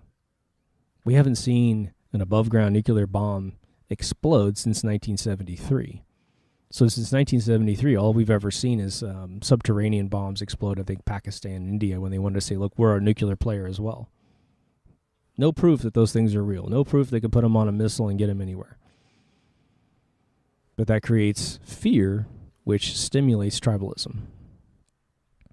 So we're trying to solve problems that don't exist. So what am I getting at here? Each tribe has to monitor its own tribe. And if we don't monitor our own tribe, then what's going on in the world right now is what goes on in the world. Let's take our European friends. If you're a European citizen looking at this invasion and you are horrified at the notion that in 50 years, there won't be any Scottish people, British people, French, German, Italian, Spain, Swedish, Norwegian, you simply won't exist. Now, maybe that's a little bit fast, but overall, the velocity of your lack of existence, your lack of procreation, due to this immigration from the Middle East, and again, this might actually be a little alarmistic, or alarmism speech. I don't mean it to be. It could be that in a year, all this immigration's gone. It could be in a year that everyone's been shipped back to the Middle East. And you watch this, I'll probably take it down, but right now, that's the vector of which everything is going. That's the direction we're headed. And it's because we have engaged foreign policies in first world countries to demonize other people because we don't like the way that we are. And we've allowed bankers to manipulate our citizens within our tribes. Remember, the bankers are almost a sovereign tribe unto themselves. They're utterly crazy sociopaths who want more and more and more and more. And they want things that are really intangible. They want loyalty. They want to be served constantly. You know, I always describe the ruling class as simply the folks that got there first. They found methods to repress society, and so that's what they do. And over the course of thousands of years, they created secret societies where they simply, there's all kinds of notes from these guys that said, look, it's important that when we operate in the world, that our organizations are never mentioned by name, that it's always a phantom organization that's in front of us, or several in front of us, that insulate us against ever being identified. Like I said, the Federal Reserve Bank, which is a private for-profit bank in America, has at least 80% of its members completely shrouded from identity. We don't know who that tribe is that's infiltrating us, controlling our politician selection, controlling all the top brass, because once you control the politicians, like Obama's gotten rid of all of the descending generals that would go against anything that he wants to do. And again, he's not in charge of anything. He's just a puppet in front. So when we talk about him, we're really talking about that ruling class. So the first thing we need to do is get control of ourselves, get control of our foreign policies. And right now, one of the broad stroke things that we could do is cease any priority in the Middle East. And I think it's funny because when I was a kid, they used to always say, well, the reason why we're exclusively doing a lot of oil business with the Middle East is we want to drain their reserves so they have no power anymore. Well, all that peak oil crap you've heard about for the last 10, 15 years of your life, it's not working out. They've got plenty of oil for hundreds and hundreds of years, especially at the rate we're consuming, and especially as we translate over to electricity, we're needing less and less. In America, we only buy maybe 20, 25% of our oil from Arab states, and most of it actually comes from Mexico and South America. But if we could simply stop using that product, they cease to become a priority in the world, and they cease to become a power player in the world. And, there'd be no mystery. Let's just say that Africa, was still full of like a Zulu nation. Let's say the Zulu nation was able to completely take over Africa, and they've got billions they've got enough land to have, probably without question, 3 to 4 billion people on that continent. It's massive. Africa's huge, right? And let's just say that they never really moved up to first world levels, but they survive beautifully because they can. They know how to hunt. They know how to create shelters. They know how to procreate, and they just got a good game going on. But you say, look, let's just move a bunch of them into a first world country, or they just simply demand that they come into the European region. It would be no mystery as to what would occur. Our culture and their culture is completely different. And so there'd be a clash. And you couldn't have a banking cartel tell you, well, you're just going to have to get along. Because you're talking about a gap of at least 1,000 years of evolution, if not 2,000 years of social evolution and gender roles that we play and cultural roles that we play to make things happen. Maybe, like several of the areas in China still eat bugs. And I had that described to me as when several of the Chinese civil wars occurred, you had the elite of China that were eating, I guess, more westernized food get to the point where they repressed most of the country into eating whatever they could eat, from scorpions to beetles to cats to dogs, all these different things. And when they rose up and took over their country, those became delicacies. And that's why they eat bugs. And I haven't eaten a bug, so I don't know if it's any good. Maybe it's great. I don't have any problem with the people eating bugs, quite frankly, but it's just not for me. But now say that culture came over to here, into America. And I tried to take my date out on a really good dinner. And, the only thing we can get is a variety of bugs. I'm not bred to eat bugs. Let's just put it that way. So you'd have a little bit of a clash there. That's happening on a monolithic level in Europe. We need to educate ourselves to figure out how to have the conversation to hopefully remove any sort of knee-jerk reaction, because you're feeling it. You're feeling your DNA pop, and you're going, my God, you cannot come here. You are from a different tribe, and you're never going to work out in the next 200 or 300 years. But what's our options? So let's just say that we, the deep thought crowd, we have been given the privileged role of reorganizing the world and fixing some of these problems. The problems are pretty easy to solve, to be honest. We've already talked about all of them in just the inference of what I've said here. Slave labor would need to be utterly and completely made illegal globally. Right? You want to worry about the weather? Why don't you worry about human suffering all around the world and suffrage around the world? No longer is it allowed to import a product into your first world country of choice if it was created with slave labor.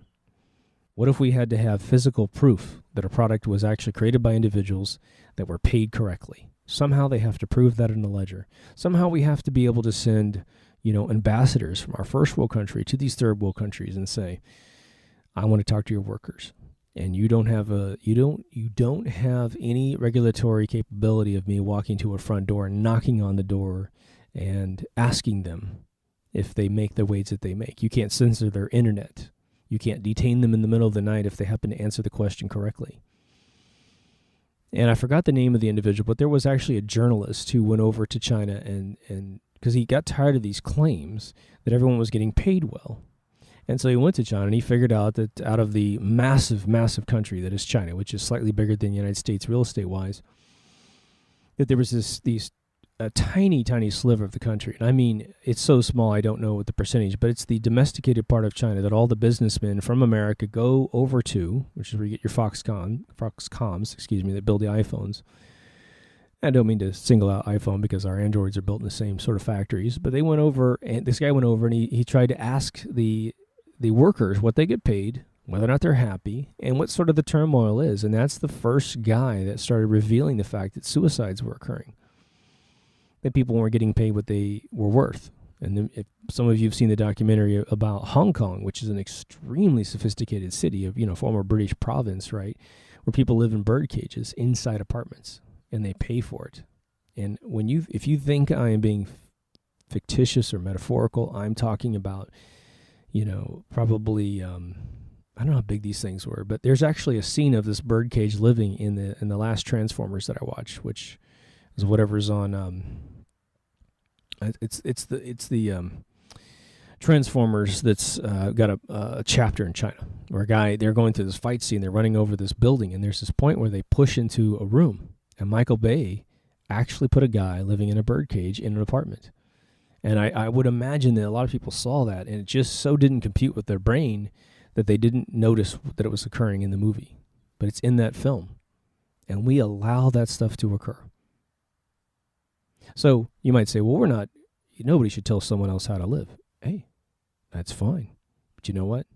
We can say in our tariffs, our shipping tariffs, if you can't prove that a product's made with a living wage, with a minimum level of Magna Carta rights for a citizen that had to assemble that particular device, you simply can't import it into our country.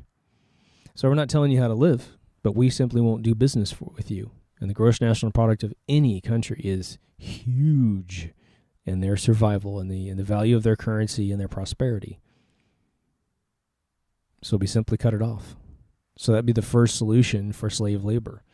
That one rule for America, if America said, we got to prove that these products are made by decently treated human beings, China, India, and Mexico would be utterly cut off immediately. I would say not just Mexico, but all of South America. I heard 10 years ago that in both on Alex Jones' show and in my own travels of manufacturing in foreign countries, just listening to people talk about their products and how they're going to get them built, that they said the following. They said, if you think slave labor is cheap in China, they said, I believe the number was, they said South American people are willing to do it for a fourth of China. And this guy was so happy that that was going to be the case. He was going to get the drop on South American manufacturing. Can't even remember who told me that. Yeah, that's something to pat ourselves on the back for, isn't it? So that's the first rule we could do to just utterly transform this country, or this planet, every first world country doing that to each other. The second thing would be foreign policy. The second thing would be having at least some requirements for a country to bomb another country. Now, we have this Geneva Convention, which is sort of this totally co-opted, dissolved document, which talks about practices of war, what's allowed globally in the war theaters of at least first world countries. One of the big ones that came out when George Bush went over to try and kill Saddam Hussein was that we realized, it came out in the press, but nobody gave a shit, right? It came out in the press that we're actually not allowed, first world countries are not allowed to try and assassinate the leaders of other countries. Well, that's exactly what we tried to do, and that's exactly what's happened. We're not allowed to do it, so what do? We put our special forces on the ground, we identify where these individuals are, and then we find a rebellious mercenary faction within that country that's not American, not European, to do it for us. Saddam Hussein is dead. Muammar Gaddafi is dead. And as much as you might rationalize up, they needed to die. If you removed all the PR, the bad PR about these guys, and started unraveling all the claims about what they've done, you may not be so certain anymore. Now, again, I think that each individual I just mentioned has at least one thing on them that is at least detainable. But we still didn't operate within the confines of the law. And you might say, well, you're being naive. You're being naive. This is the wild, wild west up at the top. And sometimes you just have to break the rules, because if we have rules and the criminals don't, then they always win. And I'm not going to try and talk you out of that, because in some cases it is absolutely true. But the idea that these countries that are, at least from America, 8,000 miles away on average, somehow having the ability to rise up and destroy us, it's crazy. We said to ourselves in America that if we don't go over and kill them where they are, they're going to come over and kill us. Well, look what's happened. That philosophy has completely and utterly backfired, and Europe is paying the price for it right now. If I was a European citizen, I would be pissed on so many levels. I don't know what I would do with myself. America, who has absolutely ransacked the Middle East and literally fulfilled Zbigniew Brzezinski's book, The Grand Chessboard, this domination phase 2. Essentially, that book says, look, the world is extremely peaceful, and nothing happens in a peaceful world, so we need to go over to Eurasia, Middle East, and steal all the oil through invasion. Now, the book never says how we're going to rationalize that. The book was released in 1997, and I guarantee you Zbigniew Brzezinski knew that 9/11 was going to occur when he wrote the book, and he gets accolades at his level for having masterminded the invasion program, doing his research on where all the oil was in the world, suggesting where the troops need to move in Eurasia in order to secure the drilling rights for those areas. I wouldn't say rights, but the dominance in those regions. So all that from America, all right? And, of course, we lure in Europe. Was it Tony Blair just came out and apologized for the whole weapons of mass destruction claim on Iraq? All of that rebel-rousing, all of that shaking of the hornet's nest has made all the hornets come out of the nest, and now they're all going to Europe.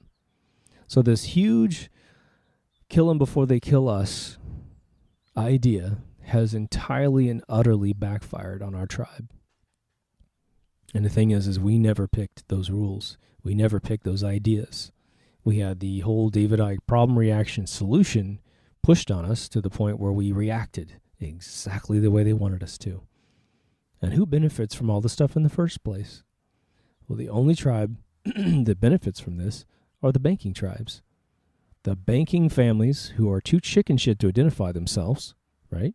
You don't know who runs the world. You do not know who's in that top capstone of the pyramid. And that's the way they've engineered the planet. You're not allowed to report on them. You're not allowed to go to their house. You can't go on the grounds of the Bilderberg meeting when it happens, because these these dopey cops and military, paramilitary guys protect the entire environment. You can talk to them, you basically can see right through their head. I was told never to let you up here. That's my job. That's how I identify myself. It's to keep you from stopping the people who run the world into the ground, from running the world into the ground. I'm going to pat myself on the back that I'm important tonight. That's the way it happens. When they show up in America, they get protected by our guys. It's nuts.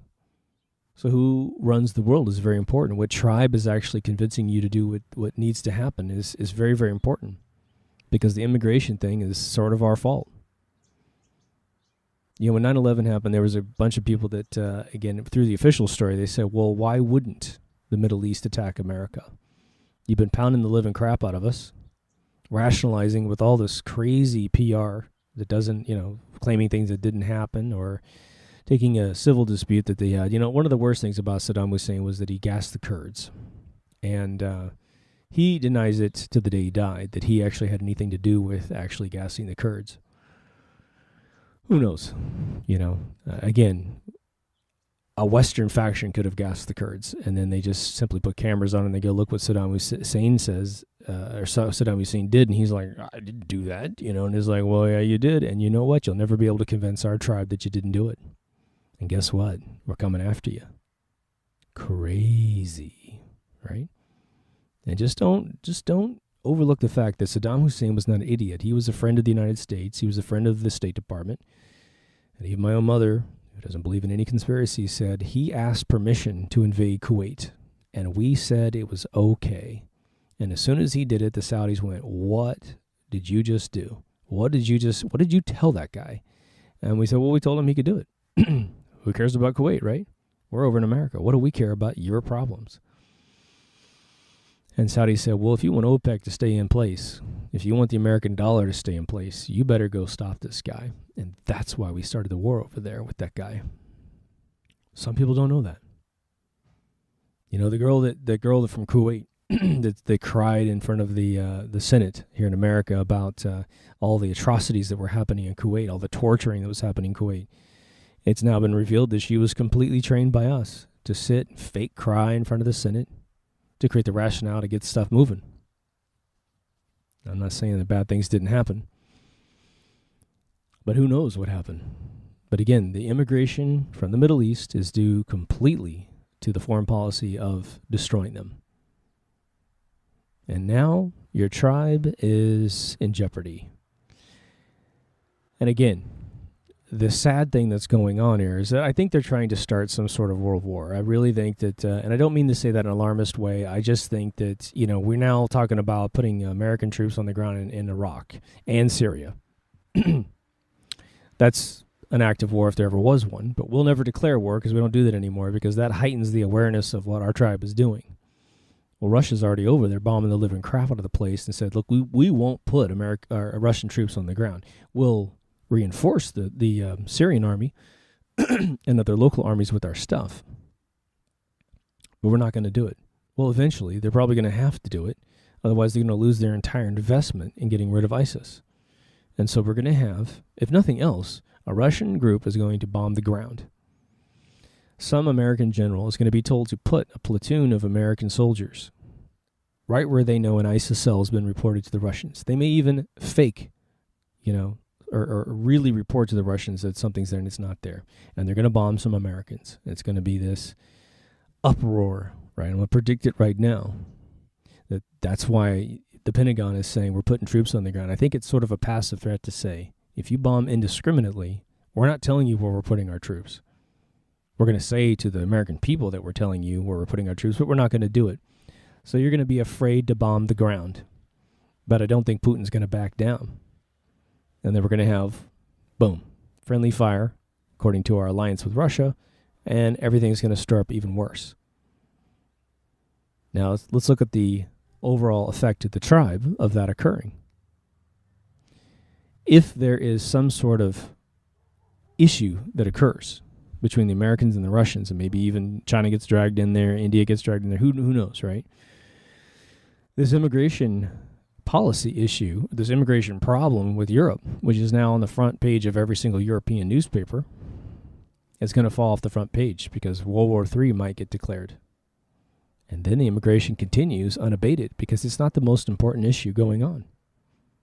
And again, the more that this war rages in the Middle East due to our foreign policies, and again, all it is taking over the money system of them by getting their oil, taking over their countries, putting in these IMF, World Bank shills that then sympathize and take out loans from those organizations, which then ends up going tits up every single time. The collateral that backs it up is the sovereign land of those countries. They will make sure that the money systems are translated over to the bad money systems that we have in Europe. The European Union, like I've said before in my European Union episode, if anything, it should have been on a tribal level, it should have been, we're creating an overall first world country European tribe. And we're going to protect and create policies that reinforce the cultural beauties of these areas so that we can preserve what is the first world European region. We know for a fact that that's the exact opposite charter of what's going on. Because again, this million person per country of Europe absorption of Middle Eastern people is going to cause a huge dilution in the population. It's not news to you, but what I'm doing is bringing you hopefully the big picture so that when we discuss it, we have what we need to discuss on the tip of our tongue. And so far, the two things we need to be able to say right away is that slavery around the world has to be banned, and it could be banned at the tariff level of your country. Foreign products being imported into your country from slave labor has to be halted, and the only way you can stop that is to make sure that we have, just like monitors that go to Iran or Iraq to look for nuclear power development, right? They really just want the power plants because they're actually they're more efficient than what they have over there currently. They create horrible toxic water. We shouldn't use it. We should use zero-point energy systems, but that's for the energy episode, right? But we have to be able to indiscriminately survey the individuals over there. Go anywhere in the country without, your South Korean police saying you can't look south and take a picture, which is what would happen in China. Right now, if you try to leave China, anything you bought when you were there, unless you're in Hong Kong, gets confiscated from you, potentially.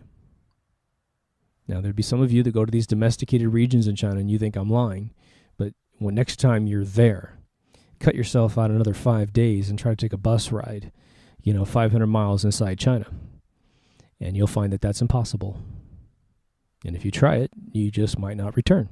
You'll be a national story in that you've been captured by the Chinese, and they're going to have a John Kerry go over and get you out. Second thing is we have to stop entirely this domination of the Middle East. And if that means we don't drive cars with gas as much, well, then so be it. But again, it's only 20% of the oil. And let me tell you, okay, this idea that it's like, well, we have to have that 20% to 25% of the oil come out of the OPEC states. We have to, otherwise the supply of oil in the world is non-existent and all the prices will go up. So untrue. So untrue. We can go to any region in the planet and get oil from them and supplant that 20%. If we'd start digging off the coast of Scotland, off the coast of Brazil, off northern Alaska, and drag that oil out, if we're just gonna stay with oil, we just can't get away from it, right? We're not interested in zero-point energy systems, right? We're not going to allow that to be invented, although it's been invented 10 times over. Then we have to get oil from somewhere, and we don't have to get it from those nations. So they're empowered to do it to us. And it's becoming very, very evident that those families in Eurasia, those princes and those kings, they have infinite power. We have a prince up here in a Saudi Arabian prince that's in Beverly Hills, and he's committed sexual acts, illegal sexual acts, rapes, and all kinds of stuff against people here in L.A. He was apprehended for it and then released. He has diplomatic immunity. He will never be incarcerated at all. And we just let him run around here like crazy, doing whatever he wants to do. It's not new, but that should give you an idea of how difficult it would be to offset and displace their role in the world. There should never, ever, ever be an agreement between countries where someone gets to come over here with diplomatic immunity and do anything that they want and go back home. For those of you who live in New York City, you've definitely seen these individuals with diplomatic immunity drive drunk in New York and kill people, and they can't be incarcerated. The most they can do is have their hand slapped, and they go back to the country where they are, and they stay a couple of years, and they come right back, and they're completely cleansed to do it again, and do it again, and do it again. These are differences in our tribes, but because we are from a different tribe than the bankers, right? They're their own sovereign financial tribe.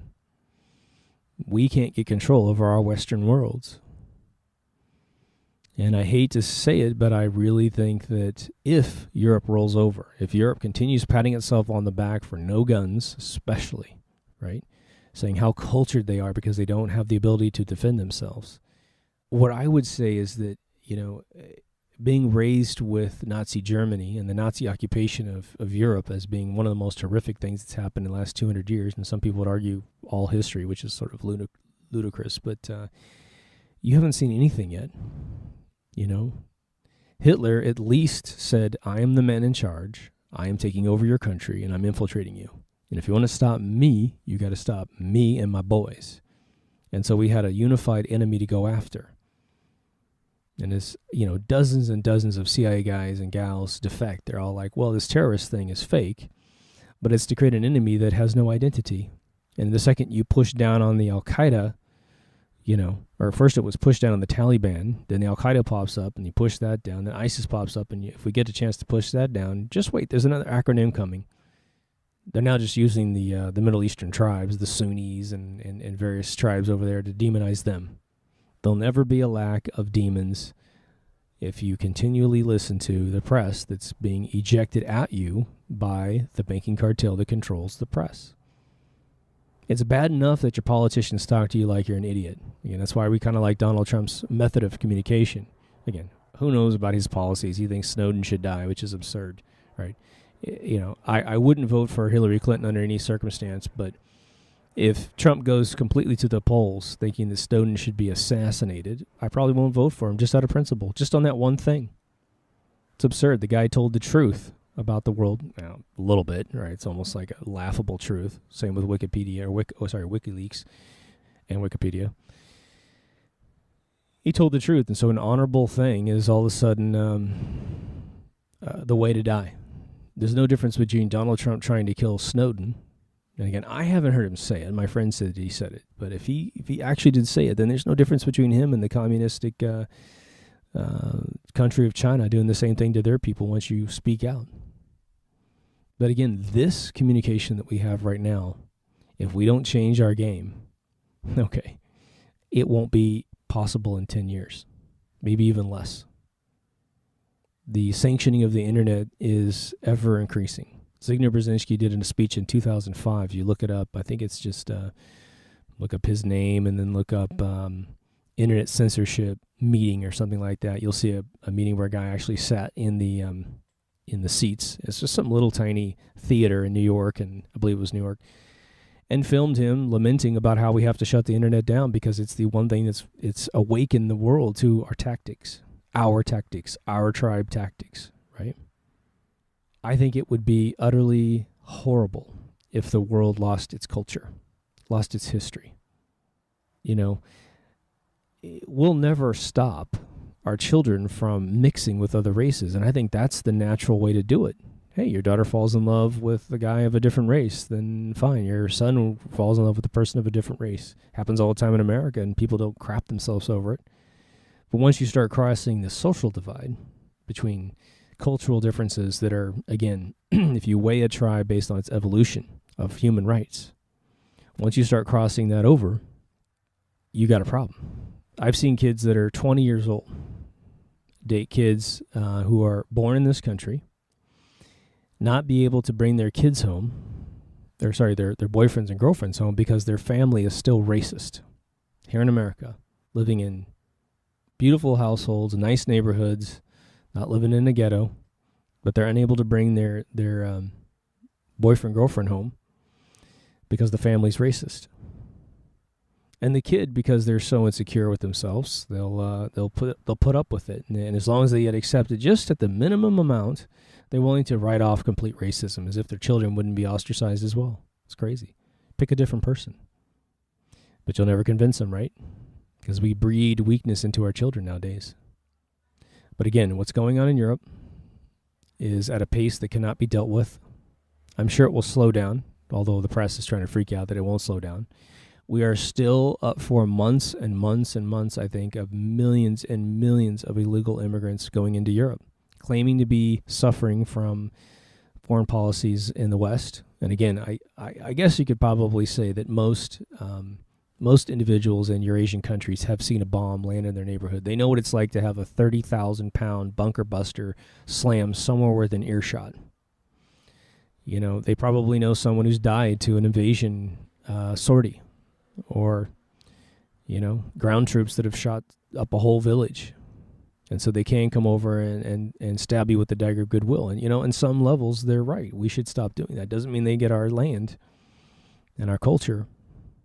What I think is also interesting, and I'm going to wrap this up here, is that we've had racial divides for years in every place on planet Earth, right? And I think it's in America, it's always baffled me because I see this country being built by various races, and most races, I would say. Or I would say at least, Mexican brothers and sisters, our black slaves that were brought over by the Spanish, our Chinese folks that came over helped build the railroads, and then every single European division out there. So with that, you almost have every single race in America being some sort of native race. Now, again, India, Pakistan, and some of the Middle Eastern countries didn't participate in that much because they were minding their own business. They like where they lived, right? They didn't need to run to some utopia here in America. But as tyranny crushed Europe because of their lack to defend themselves against their tyrannical controllers, guns, right? They got squished out and came over to America. And then they were willing to fight. I thought that was cool. And we still have that from all rounds. There's plenty of folks, soldiers that are of all walks and races in our armies, and they're willing to die for this country just like anybody. Even if they're not born in America and they manage to get into the military, they'll still do what they're told, and they feel honor to it. Because at least in America, they have the chance to buy a gun and put it in their house and defend themselves. Where they came from, they weren't allowed to do that. But the folks coming in from the Middle East to Europe, well, they're used to having AK-47s at birthday parties. And so I think, even though they might come into the country unarmed, it won't be a big deal to buy an illegal weapon and keep it next to them because it's what they're used to. And quite frankly, it shouldn't be illegal. But because you guys have made it illegal, nothing is ever registered. We don't know who has a gun. If the police show up to a particular home in Europe, they don't know if they're going to be dealing with a firearm problem. But in America, if the cops want to visit my home, they just run my name through a computer and okay, this guy's a firearm owner. We should probably be careful to an extent, tapping on his door and asking him a question. If they're going to bust down my door for some weird reason, they know that there's a chance bullets are going to come flying at them, unless I know that they're police officers, right? Luckily, at least they scream when they do come into your house. So the point of this is to simply heighten our awareness and to get things into our normal discussions such that we can start addressing this intelligently. Just know that the tribalism that we have is instinctual. It's genetic. It's not going to be turned off in your lifetime. It won't. You could I'm willing to bet you could raise a child to be fairly tolerable, okay, but there's still buttons you could push in them that would make them go, I kind of like, the way I look. And my brain, I can tell you my brain has fallen in love with people of all races. I mean, all of them, right? At least visually speaking. And, they have to survive on their own merit when they speak, but that's just going to be their level of education. But I came from a world that, it was, again, Mexicans and blacks in my house, my hometown, and that was just as normal as apple pie. They helped build the country. I just see them as me, it's like, we're all here. I'm an invader, right? I'm a descendant of an invading force, right? But we do have room for caution. We have room for alarm. This is no big joke or no big surprise to you guys, right? That you got to get in and fortify this stuff, but we don't have a huge immigration thing going on right now from the Middle East to America. They're rumoring that they're going to try to do this, right? There was some stupid story on Drudge. It's not Drudge's fault, but they highlighted, I think because it was dumb, that by 2065 that America was going to get 100 million immigrants from the Middle East. I guess when you have 20 kids per family, that's not too hard to supply, right? But out of all the alarmist stuff, the global warming, the overpopulation, scare bombs that are going into the world, this is a catalyst to all of those issues. It's no mystery that China and India have the worst pollution in the entire planet. Well, what if you take that sensibility and you spread it like a peanut butter all over Europe. Well, where do the policies go when the politicians start becoming these individuals? And they're like, well, we did it at home. It didn't kill us. It's good for the gross national product to have lots of factories. And let's not spend too much money on the factories. Let's make sure they just produce products. And you know what? You're paying everybody too much. That guy doesn't deserve a Porsche or a Mercedes or even a Camry. They can survive walking. Just get them bicycles. We've been doing it in China forever. And it just brings down and erases all the accomplishment that we've done for our tribe. And it's okay to want that benefit for other people. But it's not something you can run down and do. And there was a funny thing before I close off. I was naive at one point. Still am in some areas. But I remember having a conversation with somebody in my lifetime in the 90s, and I was talking about, I was seeing some documentary to make me feel sorry for folks in the world. And I thought, wouldn't it be interesting? I was talking to this individual, and I said, wouldn't it be interesting if you were really, really rich to be able to grab some of the individuals from these third world countries and bring them into a really nice apartment in your town and set them up and get them jobs and get them education and just watch them exist? And this guy said, that's been done. That's been done several times. And he pointed me at a documentary online. I watched this documentary where this guy did exactly that. He brought a bunch of good-hearted people from Africa, as a matter of fact, into a rural neighborhood, gave them a house, and gave them a car, tried to teach them how to drive a car. The guy ended up crashing his car on the video. It was kind of interesting. Right into a tree. Just destroyed the family car. Put him up in this really nice house. Got him all the amenities. Fully furnished home. Within about 6 months, this place looked like a feral jungle. Because these individuals had never conceived of what it was like to live inside of a closed-up house.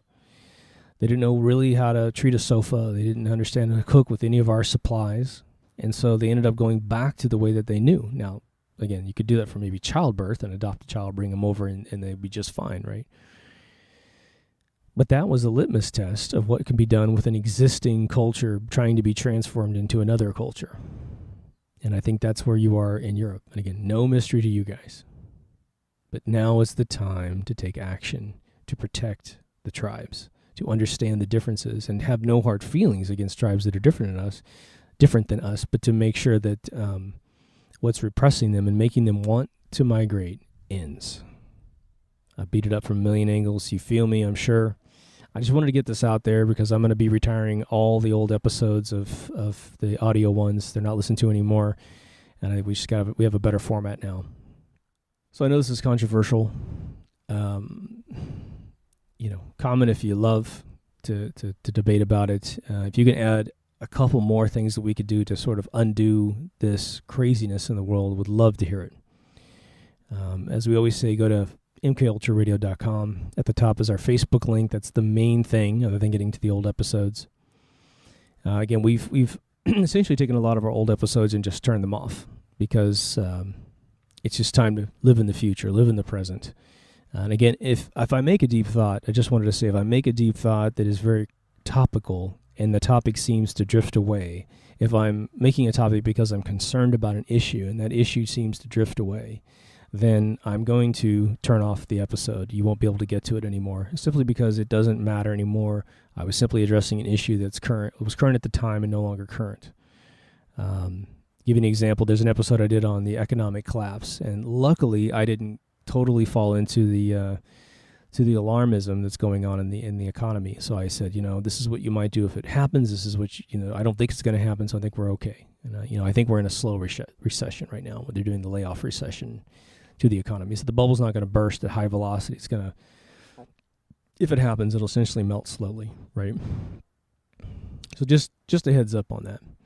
Kyle and I are having a bit of a trouble getting together because we live now about an hour and a half apart on a good day when the traffic abides. And so it's a little tougher for us to get together and make episodes. So the show's going to come and go on Sundays. I'll always try to put it out. We did lose episode 99, which was a fault of our microphone. We have to do 2 microphones into this little box. And my mic, if you listen to 98, I sound horrible. And that's because there was a white noise. Every time I spoke, this horrible fuzz went on top of me. And so I had to do a denoise filter on my voice, which made it sound robotic at times. So instead of letting 99 go out, horrible. It was about ghosts, so we might actually revisit that. But we have 99 and 100 to do on the main show. But if you go looking for old episodes and they're gone, that's why. They just simply don't really have a tremendous amount of value, and they would need to be revisited and updated to be of extreme value to you presently. So there's going to be a natural attrition on the show, but no one goes back anyway, so I think you're okay. Anything that has major views, we tend to leave it up. But again, about 77 and below, we've nailed all those out of circulation, including all of our real or bullshits. And that allows us to cover them again and update the information so they're kind of fresh and new.